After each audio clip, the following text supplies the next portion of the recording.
नमस्कार दोस्तों, civil engineering support के एक बहुत ही महत्वपूर्ण वीडियो में आपका स्वागत है।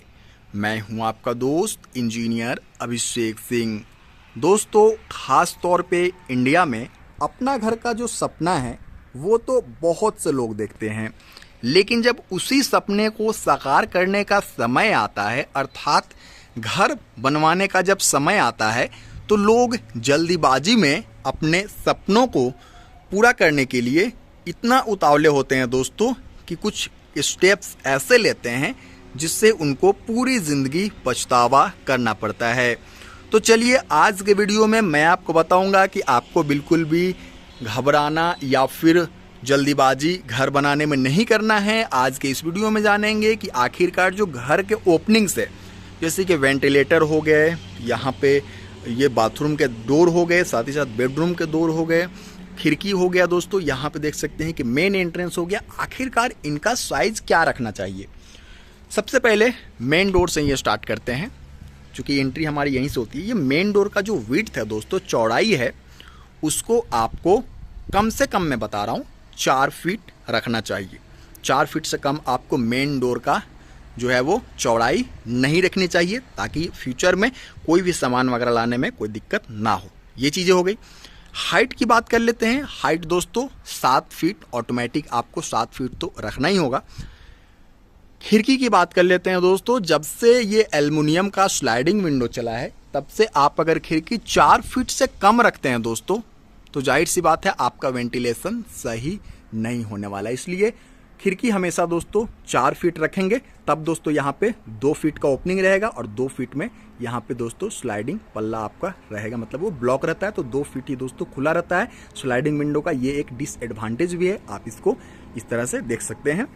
खिड़की की ऊंचाई की बात कर लेते हैं, तो सिल लेवल होता है हमारा 3 फीट का और लिंटर लेवल 7 फीट का। तो यहाँ का जो 4 फीट का जगह है वो खिड़की के लिए होता है, मतलब 4 बाई 4 का कम से कम आप खिड़की लगवाएं अगर आपके पास जगह है तो, क्योंकि स्लाइडिंग विंडो आधा ही खुलता है, आधा बंद रहता है।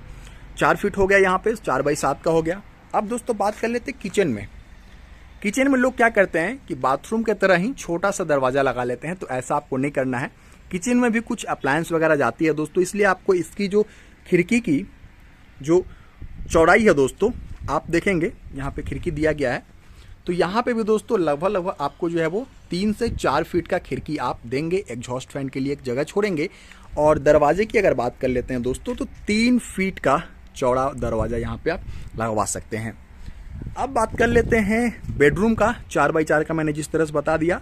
अगर आपके पास ऑप्शन है तो आप एक बेडरूम में दोनों तरफ से 2 खिड़की भी लगवा सकते हैं। बाथरूम दोस्तों, अब बात कर लेते हैं बाथरूम में आखिरकार दरवाज़ा कितना चौड़ा लगवाएं।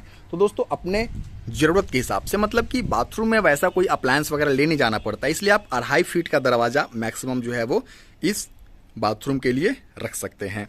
अब बात कर लेते हैं बाथरूम में वेंटिलेटर होना काफ़ी आवश्यक है।